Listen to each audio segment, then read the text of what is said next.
बुढ़ा अमरनाथ दर्शन कराइब विश्व हिंदू परिषद और बजरंग दल ब्रह्मपुर। विश्व हिंदू परिषदर युव आयाम बजरंग दल ओडिशा तरफ प्रतिवर्ष परी एवर्ष साहसिक बुढ़ा अमरनाथ यात्रार आयोजन करा। यह यात्रा आसंता 29 जुलाई आरंभ हो 7 अगस्त 2025 समापन हो। यह यात्रा रे गंजाम जिल्लार 40 रु ऊर्ध्व कार्यकर्ता सामिल हेबे, जो ओडिशार यात्री माने अति स्वल्प खर्च रे जिबा आसिबा रहिबा एवं खाइबा भली सुविधा पाइपर। यह ओडिशार पुरपल्लीर जनसाधारण किभली शृंखलित भाव में हिंदू आस्थार प्राणकेन्द्र बुढ़ा अमरनाथ दर्शन एवं आशीर्वाद प्राप्त सांगक लक्ष लक्ष काश्मीर हिंदू भाई भौणी मान भितर आमे भारतीय आमे एक आम देश एवं यही भावना बुणवाई यह एक सुंदर प्रयास बोली विश्व हिंदू परिषद और बजरंग दल कार्यालय शिल्पांचल ठारे आयोजित एक सांबादिक सम्मेलन में बजरंग दलर प्रांत अधिकारी तथा बुढ़ा अमरनाथ यात्रार ओडिशा पूर्व संयोजक श्री राजीव नेत्र खाड़ंगा, गंजाम जिला संपादक श्रीनिवास आचारी, ब्रह्मपुर नगर सभापति डॉक्टर समरेंद्र कुमार साहू, ब्रह्मपुर नगर संपादक श्री केदारनाथ पंडा एवं गंजाम जिला बजरंग दल संयोजक श्री अभय बेहरा, ब्रह्मपुर नगर बजरंग दल विस्तारक श्री चंदन स्वाई, गंजाम जिला बजरंग दल विस्तारक श्री विक्रम सेठी सह अन्य माने कार्यक्रम में उपस्थित थे। Brahmapur Sunil Biswas report Krantidhara news.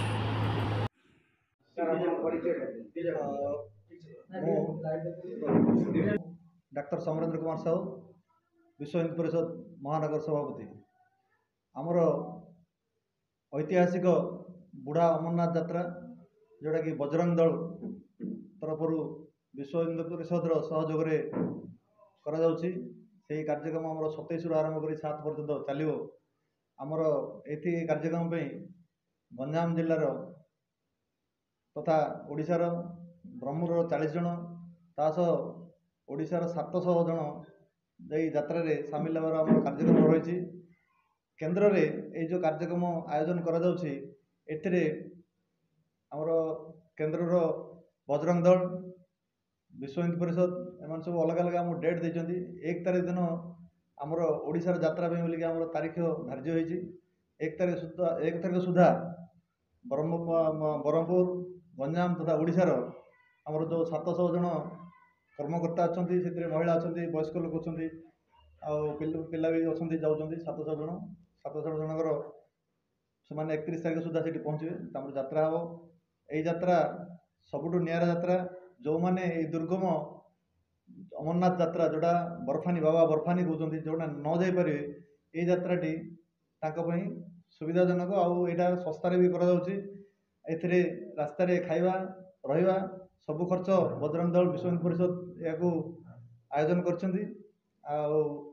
पौराणिक महत्व भी रही। यही जगार शिव पार्वती को अमर कथा प्रथम शुणी तापर सेटा शिव पार्वती शुणला भितर से शोई पड़ते पूरा कथा शुणी पार ना। ये दुईटा कथा कि अमर कथा दुईटा पारा शुणी थे। पारा दीटी अमरनाथ गुंफा को चली जाते ता परवर्ती कार्य पर्यायर शिव पार्वती जो कहते जे मुझे कथा पूरापूरी शुणी पारि ना आप आउ थे मत शुणु से अमर कथाटा यही जगह बुढ़ा अमरनाथ जगह से पार्वती को पुनर्बार शुणी सेबेठू विभिन्न प्रकार ऐतिहासिक किंवदंती भी रही। आई बुढ़ा अमरनाथ यात्रा बुढ़ा अमरनाथ मंदिर अच्छी आमर जम्मू रे किंतु जो बर्फानी अमरनाथ अच्छी सी अच्छी काश्मीर रे से आम गलापर से रहा खाଇବା सब बंदोबस्त भी सेठार आर महत्व रही। जो मैंने सेठी को जाती जो मैंने जो न जापर अमरनाथ जो मैंने न जापर से जगह गले मनस्कामना पूर्ण हुए बोली ये अच्छी। ब्रह्मपुर एथर ऐतिहासिक ये 12 जन आगु 10-12 जन खंडे जाते एथर 40 जन खंडे आमर कार्यकर्ता आमर यात्रार सुविधा है यात्रा समय खाइबा सुविधा है तो सेठी गला परे सेठू जामुरू दर्शन कर फेरिया यात्रा यहाँ हूँ आमर जामु टू जामु 5 दिन जामु टू जामु 5 दिन जामुरू जी बुढ़ा अमरनाथ रू शिवगुड़ी वैष्णव देवी जाकि 5 तारीख सुधा आम आसिक जामुरे पहुँचे 5 तारीख आम रिटर्न टिकट अच्छी। अच्छा जो महिला मैंने जाऊँगी छोट पिला मैंने जाऊँगी कौन स्वतंत्र व्यवस्था से रहा अलग महिला अलग रहा सुविधा अच्छी पुरुष रहा अलग सुविधा अच्छी। सर आप परिचय जय श्री राम मु श्री राजीव नाथ काड़ेंगा विश्व हिंदू परिषद बजरंग दल ओडिशा पूर्व प्रांत सहसंयोजक एवं यही बुढ़ाम यात्रार प्रमुख दायित्व अच्छी। सर कौन कहे यात्रा क्यों उद्देश्य कौन बाहर यात्रा आरंभ होगा केते दिन यात्रा ये यात्रा आम 29 तारिख ओडिशा बाहर ओडिशा 700 संख्यार आमर कार्यकर्ता समर्पित कार्यकर्ता बाहर एवं संबलपुर आम ट्रेन अच्छी संबलपुर आम 31 तारिख संध्यार जामुरे पहुँचू जामु रु 1 तारिख बस व्यवस्था जामु सरकार कर बस रे जाई आम राजौरी एवं राजौरी जाई देन आम पुंछ एरिया जो अच्छी बुढ़ा अमरनाथ से आम 2 तारिख दिन दर्शन करूँ पुणी फेरला समय आम सुंदरबनी रे 2 तारिख रही तापर शिवकोड़ी एवं माता वैष्णो देवी को दर्शन कर सारापर पुणी 5 तारिख दिन आम जामु स्टेशन रे बसी 7 तारिख दिन ओडिशा रे पहुँचू।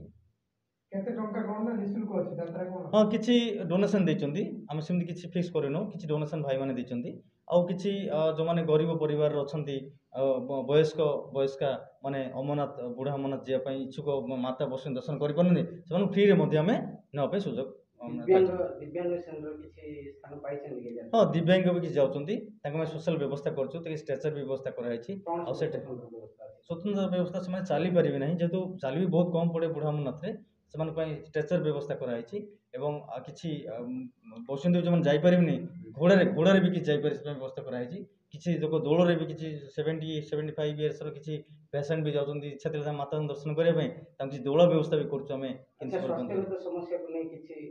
हाँ आम सहित 5 जन डॉक्टर टीम भी जाऊँगी से डॉक्टर मैंने स्वास्थ्य अवस्था करेंगे आ सीपीटीएम को कहीकि आम रास्तार आमर केमती फास्ट एड सुविधा प्रति स्टेशन रे बड़ बड़ स्टेशन मानक करमरजेन्सी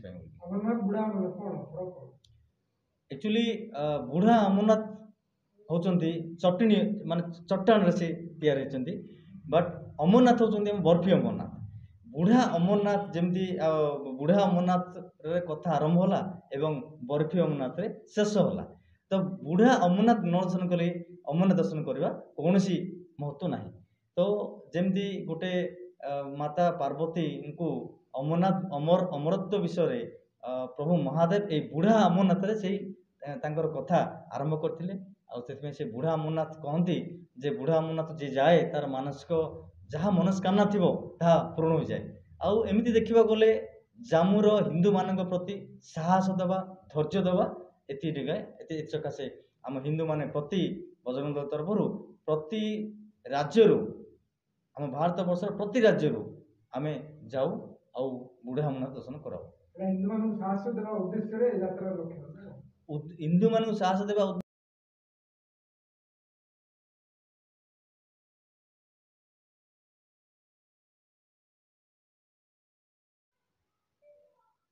जय श्री राम मु श्री राजीव नाथ काड़ेंगा विश्व हिंदू परिषद बजरंग दल सहसंयोजक ओडिशा पूर्व बजरंग दल हेउची सेवा सुरक्षा संस्कार कहार सुरक्षा नारी मान सुरक्षा मंदिर मठर सुरक्षा धर्माचार्य मान सुरक्षा एवं हिंदू सनातन धर्म को जो रक्षा करने आग्रह कर आगवर होती से सुरक्षा गौ माता सुरक्षा बजरंग दल कर्तव्य किंतु आजिकल किसी अनैतिक प्रकृतिर लोक मैंने आम ओडिशा को भारत वर्ष एवं समग्र विश्व में बदनाम करने गोटे बहुत बड़ षड्यंत्र कर षड्यंत्र को जो नारी ମାନଙ୍କ ହତ୍ୟା ଅତ୍ୟାଚାର ହେଉଛି ତାକୁ ବଜରଙ୍ଗ ଦଳ ଓଡ଼ିଶା ସମ୍ପୂର୍ଣ୍ଣ ଖଣ୍ଡନ କରୁଛି ଏବଂ ଦୁଃଖ ପ୍ରକାଶ ମଧ୍ୟ କରୁଛି। ସରକାରଙ୍କ ପାଖରେ ଦାବି ରଖୁଛି ଏହି ଦୋଷୀମାନଙ୍କୁ ଦୃଢ଼ କାର୍ଯ୍ୟାନୁଷ୍ଠାନ ଗ୍ରହଣ କରାଯିବ ଏମାନଙ୍କ ଉପରେ। ତାହା ସହିତ ବଜରଙ୍ଗ ଦଳର ସମସ୍ତ କାର୍ଯ୍ୟକର୍ତ୍ତା ଗ୍ରାମୀଣ ସ୍ତରର, ପଞ୍ଚାୟତ ସ୍ତରର ଏବଂ ସହର ସ୍ତରର, ନଗର ସ୍ତରର ସବୁ କାର୍ଯ୍ୟକର୍ତ୍ତାମାନଙ୍କୁ ଆମେ ଆଗ୍ରହ କରୁଛୁ ଯେ ଅପରାଧୀମାନେ ଅପରାଧ ଘଟାଇବା ଆଗରୁ ପୋଲିସ ପ୍ରଶାସନ, ଓଡ଼ିଶା ଗୋଇନ୍ଦା ସଂସ୍ଥା ଏବଂ କେନ୍ଦ୍ର ଗୋଇନ୍ଦା ସଂସ୍ଥାକୁ ସୂଚନା ପ୍ରଦାନ କରନ୍ତୁ, ଯେମିତିକି ଅପରାଧୀମାନେ ଅଘଟଣ ଘଟାଇ ପାରିବେ ନାହିଁ। ଏଥିସହିତ କୁଚିନ୍ତା କରୁଥିବା ବ୍ୟକ୍ତିବିଶେଷ ମାନେ ନାରୀମାନଙ୍କୁ ନିର୍ଯାତନା ଦେବା ଏବଂ ଅତ୍ୟାଚାର କରିବା ପାଇଁ ଯେଉଁମାନେ ଭାବୁଛନ୍ତି ସ୍ୱପ୍ନରେ ବି ଭାବିବା ବନ୍ଦ କରିଦିଅନ୍ତୁ, ନହେଲେ ଭୟଙ୍କର ପରିସ୍ଥିତି ଭୋଗିବେ। ବଜରଙ୍ଗ ଦଳ ତାକୁ ଚେତାବନୀ ଦେଉଛି।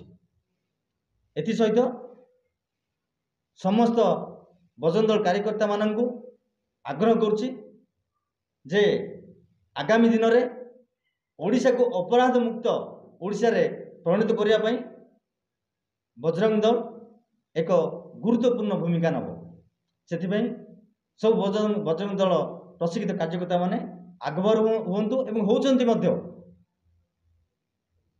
ତ ଆମେ ଚାହୁଁଛୁ ଏମିତି ଓଡ଼ିଶାରେ ଗୋଟେ ଅପରାଧ ମୁକ୍ତ ରାଜ୍ୟ ଓଡ଼ିଶା ଆମର ହଉ, ଏହା ଆମର କାମନା।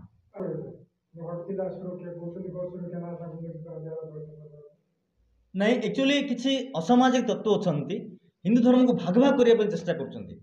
ମୁଁ ଆଗରୁ କହିଥିଲି ନା, ହିନ୍ଦୁ ଧର୍ମର କୌଣସି ଜାତି ନାହିଁ, ଗୋଟିଏ ହିନ୍ଦୁ। ବିଶ୍ୱ ହିନ୍ଦୁ ପରିଷଦ, ବଜରଙ୍ଗ ଦଳ ଏବଂ ପରିବାରକୁ ଗୋଟେ ରାଜନୈତିକ ଦୃଷ୍ଟିଭଙ୍ଗୀରେ ରଖି ଏ ହିନ୍ଦୁମାନଙ୍କ ଭିତରେ ଝଗଡ଼ା ଲଗାଇବା ପାଇଁ ଚେଷ୍ଟା କରୁଛନ୍ତି। କିନ୍ତୁ ବର୍ତ୍ତମାନ ସବୁ ହିନ୍ଦୁ ଜାଣିଲେଣି ହିନ୍ଦୁ ଧର୍ମର କୌଣସି ଜାତି ନାହିଁ, ଗୋଟିଏ ହିନ୍ଦୁ ଧର୍ମ। ଆଉ ଏହା ପ୍ରତି ବ୍ୟକ୍ତି ବିଶେଷ ହିନ୍ଦୁ ସମାଜ ଉପଯୁକ୍ତ ଜବାବ ଦେବେ ଏବଂ ଦେଉଛନ୍ତି ମଧ୍ୟ। ପ୍ରତ୍ୟେକ ହିନ୍ଦୁ, ଯେତେ ହିନ୍ଦୁ ଓଡ଼ିଶାରେ ଅଛନ୍ତି, ବିଶ୍ୱ ହିନ୍ଦୁ ପରିଷଦର ହିଁ କର୍ମୀ, ସମସ୍ତ ହିନ୍ଦୁ ସମାଜ। କିନ୍ତୁ କିଛି ରାଜନୈତିକ ପ୍ରଲୋଭନରେ, ରାଜନୈତିକ ବଶୀକରଣରେ ଏବଂ କିଛି ଡିଷ୍ଟର୍ବାନ୍ସ କରିବା ପାଇଁ କିଛି ଲୋକ ଏମିତି ଅସୁବିଧା କରୁଛନ୍ତି। ଆଉ ତାଙ୍କ ପାଇଁ ସରକାର ଦୃଢ଼ କାର୍ଯ୍ୟାନୁଷ୍ଠାନ ମଧ୍ୟ ଗ୍ରହଣ କରୁଛନ୍ତି ଏବଂ ଆଗକୁ ମଧ୍ୟ କରିବେ।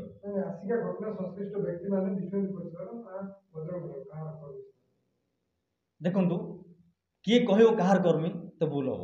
ବିଶ୍ୱ ହିନ୍ଦୁ ପରିଷଦ ବଜରଙ୍ଗ ଦଳ କର୍ମୀମାନେ ସମ୍ପୂର୍ଣ୍ଣ ପ୍ରଶିକ୍ଷିତ ଏବଂ ସେମାନେ କେବେ ହିନ୍ଦୁ ଧର୍ମକୁ ଭାଗ ଭାଗ କରିବାକୁ ଚେଷ୍ଟା କରିବେ ନାହିଁ, ଏଇଟା କ୍ଲିୟର।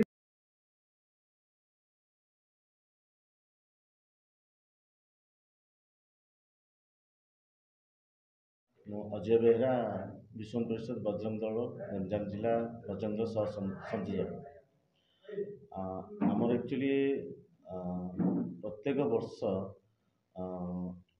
ସେବା ସପ୍ତାହ କାର୍ଯ୍ୟକ୍ରମ ହେଉଛି ଗଞ୍ଜାମ, ମାନେ ଅଲ୍ ଓଭର ଓଡ଼ିଶା।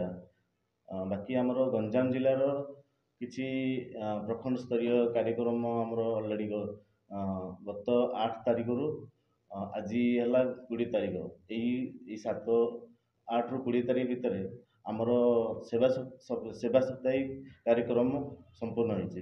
ସେଥି ଭିତରେ ଆମର ବୃକ୍ଷରୋପଣ ଏବଂ ଆମର ମଠ ମନ୍ଦିର ସଫାଇ ଅଭିଯାନ, ସେ ଭିତରେ ରହିଲା ଆମର